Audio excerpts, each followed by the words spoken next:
Hey everyone, welcome back to Corporate Decoder, the place where we dissect corporate filings so you don't have to. Today we're diving into a report from KKR Infrastructure Conglomerate, and let me tell you, it's not just about roads and bridges, or is it? By the end of this video, you'll know exactly what's going on with their money and whether or not it's worth investing in. Here's the scoop. KKR Infrastructure Conglomerate just released an update on the value of its shares. This isn't your typical stock price. It's something called the transactional net asset value. Think of it as the company giving itself a report card and telling us what each of their shares is worth at that moment. We are going to focus on all the important numbers to help you better understand the direction of this company. This report is called an 8K, which is basically a company saying, hey, something important happened and we need to tell everyone right away. In this case, the important thing is the value of their shares as of late February. Okay, so the main point of this report is to announce the transactional net asset value for different classes of shares in KKR Infrastructure Conglomerate. This is basically the price at which the company will buy or sell its own shares. It's important because it gives investors a sense of what the company thinks its assets are actually worth. Now let's get into the actual numbers. We've got a bunch of different share classes. Class U shares are valued at 28.66 cents per share. Then Class R shares are slightly higher at 28.72.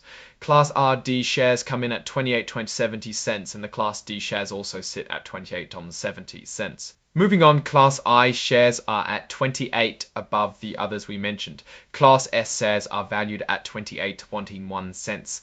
Now things get a little different with Class E and Class F shares. Both are valued at 29.74 cents. And finally, Class G and H shares are the highest of the bunch at $31.50 each. Each are the highest of the bunch at $31.5 shares odd. Wealth are valued at 29.6 each. Interestingly, there were no Class RS shares available on February 28th of this year. If you want to dive even deeper into these numbers, there's an exhibit which is like an extra document that includes more details about the net asset value as of February 28th of this year. It can give you some more context if you're really into the details. Now let's zoom out and look at the bigger picture. What does all this mean for KKR Infrastructure Conglomerate? First off, the fact that they're reporting these values shows they're trying to be transparent, open, and honest. That's a good sign, but the real question is, are these values going up or down over time? Without seeing previous reports, it's hard to know if this is a positive trend or a cause for concern. The different share classes and their values are also interesting. It suggests that KKR Infrastructure Conglomerate is targeting different types of investors with these classes. The variations in price likely reflect different fee structures or investment terms associated with each class.